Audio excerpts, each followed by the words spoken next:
સુરતના ઊન વિસ્તારમાં આવેલ એક સોસાયટીમાંથી 40 થી 50 ઘરોને તાળું મારી માલિકો ગાયબ થતા તપાસની માંગ ઉઠી છે। અગાઉ સાંસદે કરેલી રજૂઆત બાદ પાલિકાના ટ્રાન્સપોર્ટ પરિવહન ચેરમેન અને કોર્પોરેટર સોમનાથ મરાઠેએ તપાસની માંગ કરી છે। ઊનના બંગાળી મોહલ્લામાં રહેતા મકાનોના માલિકોએ પ્લોટ કોની પાસેથી ખરીદ્યા, કયા દસ્તાવેજોના આધારે મકાનની આકારણી થઈ, કેવી રીતે લાઇટ કનેક્શન મેળવ્યા તેની તપાસણી કરી માંગ। ઉપરાંત ઊન, લિંબાયત અને પાંડેસરામાં ગેરકાયદે તપેલા ડેમમાં પણ બાંગ્લાદેશીઓ કામ કરતા હોવાની વ્યક્ત કરી શક્યતા, જે લોકોને શોધી કાર્યવાહી કરવા માંગ। સ્થાનિક પોલીસ અને પાલિકા સંયુક્ત રીતે તપાસ કરે તેવી વાત સોમનાથ મરાઠેએ કરી। ઉપરાંત સ્થાનીય વિસ્તારમાં ચાલતા ગેરકાયદે તપેલા ડાઇંગના કારણે ગંભીર સમસ્યાની પણ સાથોસાથ ઉધના રેલવે સ્ટેશન નજીક ભરાતી માર્કેટથી દૂર કરવા પણ રજૂઆત કરી। માર્કેટમાં બહારથી આવતા લોકો દ્વારા દબાણ કરવામાં આવ્યું છે। આ તમામ દબાણો તાત્કાલિક ધોરણે દૂર કરવામાં આવે તેવી પણ રજૂઆત કરી। સોમનાથ મરાઠે, ટ્રાન્સપોર્ટ કમિટી અધ્યક્ષ, સુરત મહાનગરપાલિકા। સામાન્ય સભામાં બે રજૂઆતો કરવામાં આવી છે, શું છે મુદ્દાઓ? ગતરોજ સામાન્ય સભામાં ઊન સોનારી વિસ્તારમાં આવેલ જે બંગાળી વસ્તી છે, આ બંગાળી વસ્તીની અંદર જે 30 થી 35 જે બાંગ્લાદેશીઓના જે મકાન બાબતનું હાલમાં જે સંપૂર્ણ શહેરમાં જે ચર્ચા છે, હું વાત સામાન્ય સભામાં એવી મૂકી હતી, આકારની અધિકારી અને પોલીસ, સ્થાનિક પોલીસ આ બંને જઈને ભાઈ આ મકાનને ટાળા કેમ છે? અગર હિન્દુસ્તાની કોઈ નાગરિકના મકાન છે તો એને ટાળો કેવી રીતે હોઈ શકે? અગર આ બાંગ્લાદેશી ઘૂસપેટીનો મકાન છે તો એના દસ્તાવેજ ચેક કરવા જોઈએ। દસ્તાવેજ ચેક કર્યા બાદ અગર એ બાંગ્લાદેશીના મકાન છે તો એને સીલ કરી દો, સીલ કર્યા પછી એને ડિમોલિશન કરી દો, કાયમી નિકાલ થઈ જાય। ત્યાંના પણ રહીશોને ઘણી બધી મતલબ એના માટે પરેશાની ઉઠાવવી પડતી હોય છે। કદાચ એ લોકો ગભરાઈ જતા હોય છે, પરંતુ ગભરાવાની આવશ્યકતા નથી। હિન્દુસ્તાનના આપણે નાગરિક છે, હિન્દુસ્તાનના આપણી પાસે અગર દસ્તાવેજ છે તો કોઈને ગભરાવાની આવશ્યકતા નથી। પરંતુ આ ઘૂસપેટીઓ જે એવી રીતે આ ભારતની અંદર પોતાનો સારો લઈ લે છે, એટલું જ નહીં, જે તપેલા ડાયંગો છે, તપેલા ડાયંગોમાં પણ આ બાંગ્લાદેશ, કલકત્તા વાયા સુરત આવેલા જે કારીગરો છે, ઘણી બધી જગ્યા આ લોક કારીગરની અમારી પાસે નોંધ છે। અને આવા કારીગરો અગર ત્યાં કારખાને અંદર રહેવાસ કરતા હોય તો કારખાના માલિકે પણ ફરજિયાતપણે આપણા કારખાનાના અંદરનો જે કારીગર છે એનો દસ્તાવેજ ચેક કરવા જોઈએ, એ ક્યાંનો છે, અને સ્થાનિક પોલીસને એની માહિતી પણ આપવી જોઈએ, અને નિયમ છે।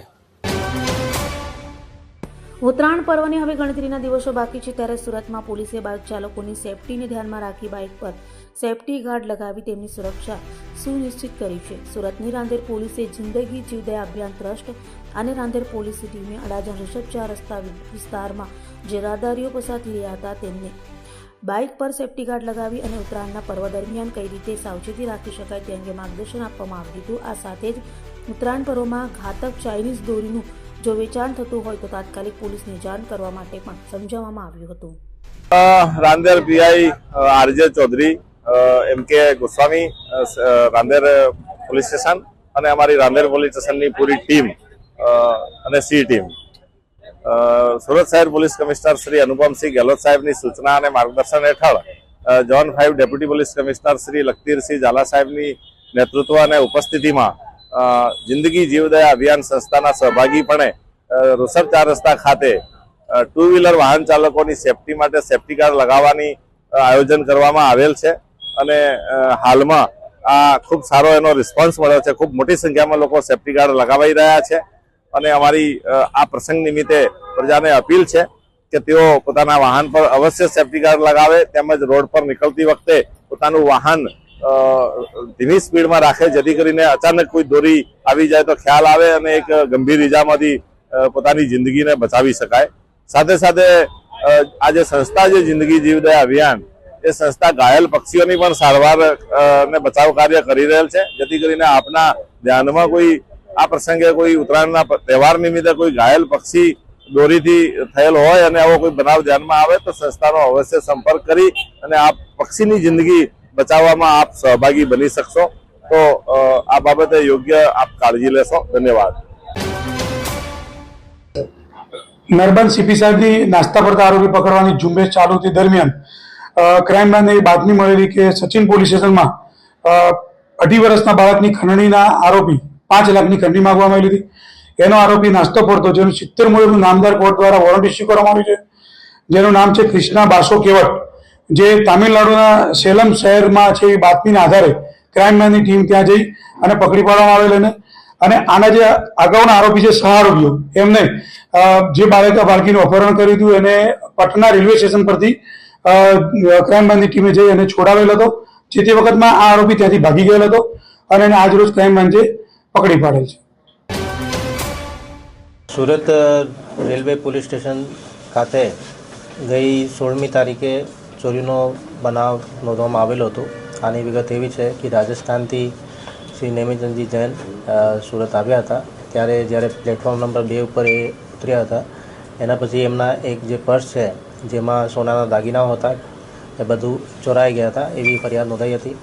આ ફરિયાદના લીધે અમે લોકોએ જુદા જુદા ટીમ બનાવી, રેલવે પોલીસ સ્ટેશનની ટીમ બનાવી, LCBની ટીમ બનાવી અને અમે લોકોએ CCTV ફૂટેજ ચકાસવી ચાલુ કરી. જ્યારે અમે લોકો CCTV ચેક કર્યા તો અમે પાંડેસરા બાજુ જે કૈલાસનગરના ઝૂંપડાઓ છે ત્યાંના લોકેશન મળ્યા કે ત્યાંથી કોઈ રેલવે સ્ટેશનથી ત્યાં જાય છે, જ્યાં પણ ઝૂંપડા બધા ખાલી હતા. તો અમે લોકો ત્યાં જે ગાર્બેજ છે એમાં ચેક કર્યું તો અમને કંઈ ક્લુ મળ્યું કે મહારાષ્ટ્રના બુલઢાણા ખાતે એ લોકોએ હંગામી અથવા કાયમી રીતે રહેતા હોય છે. તો અમે લોકોએ ફરીથી ટીમ બનાવીને મહારાષ્ટ્રના બુલઢાણા ખાતે મોકલી. ત્યાં અમે લોકોએ 8 થી 10 જેટલા પોલીસ સ્ટેશનોમાં એમના ફોટા બતાવ્યા અને ચેકિંગ કરાવી. પછી અમે લોકોએ જે LCB ઓફિસ છે ત્યાં એમના ફોટા આપ્યા. તો 2-4 દિવસમાં અમને એક ક્લુ મળ્યો કે આ જે માણસ છે આ મહારાષ્ટ્રના બુલઢાણા ખાતે કોઈ ગામડામાં રહે છે અને અત્યારે હાલ ત્યાં અમરાવતી એમની લોકેશન મળે છે. પછી અમે લોકોએ અમારી રીતે એમના ફોટોઝને ચેક કરી એમને ઇન્ટરનેટ ઉપરથી એમના ફોટો દ્વારા ઇન્સ્ટાગ્રામ આઈડી અમે લોકોએ મેળવી લીધી. આ ઇન્સ્ટાગ્રામ આઈડીથી અમે લોકોએ જ્યારે મેટાને કોન્ટેક્ટ કર્યો તો એમના IP ડિટેલ્સ અમને મળ્યા. IP ડિટેલનો IPDR એનાલિસિસ કરીને એમના જે મોબાઈલ નંબર છે એ અમને મળી ગયા. એ મોબાઈલ નંબરનો અમે વધુ લોકેશન અને CDR કઢાવીને અમરાવતીથી જ્યારે એ લોકો હતા ત્યારથી એમને ટ્રેક કરતા હતા અને જ્યારે ફરીથી એ લોકો સુરતમાં ચોરી કરવા આવ્યા ત્યારે અમને એ લોકોને ઝડપી પાડ્યા. એમની એમો એવી હતી કે એ પોતાની નાની નાની બાળકીઓનો યુઝ કરીને કોઈ વડીલ અથવા એવા દેખાય એના પર્સ ચોરાવી લેતા હતા અને આમાં અમે લોકોએ જે 15.5 લાખનું જેટલું મુદ્દામાલ ગયો હતો 100% આમાં રિકવરી થઈ છે અને જે આરોપીઓ છે અત્યારે જેલમાં છે. આજે 31ની ઉજવણીને લઈ કોલેજોમાં ઉત્સાહનો માહોલ જોવા મળ્યો હતો. તો કોલેજોમાં યુવાનો દ્વારા ઉજવણી કરાઈ હતી. આજે 31મી ડિસેમ્બર એટલે કે કાલે નવા વર્ષના વધામણા થાય તે પહેલા યુવાધનમાં ઉત્સાહ જોવા મળ્યો હતો. શહેરભરની કોલેજોમાં ડીજેના તાલે પ્રી સેલિબ્રેશન કરાયું હતું, જેને લઈ યુવાધન હિલોળે ચડ્યું હતું. અવનવા ટ્રેડિશનલ ડ્રેસમાં યુવાઓ ડીજેના તાલે ઝૂમ્યા હતા. સુરતની પીપલોદ ખાતે આવેલી સાસ્કમાં કોલેજમાં ન્યૂ યર પાર્ટી અને વર્ષ 2025ની વિદાય આપી વર્ષ 2026ના વધામણા કરવા કોલેજમાં યોજાયેલા ટ્રેડિશનલ અને ફેશન શોમાં વિદ્યાર્થીઓ ઉત્સાહભેર જોડાયા હતા.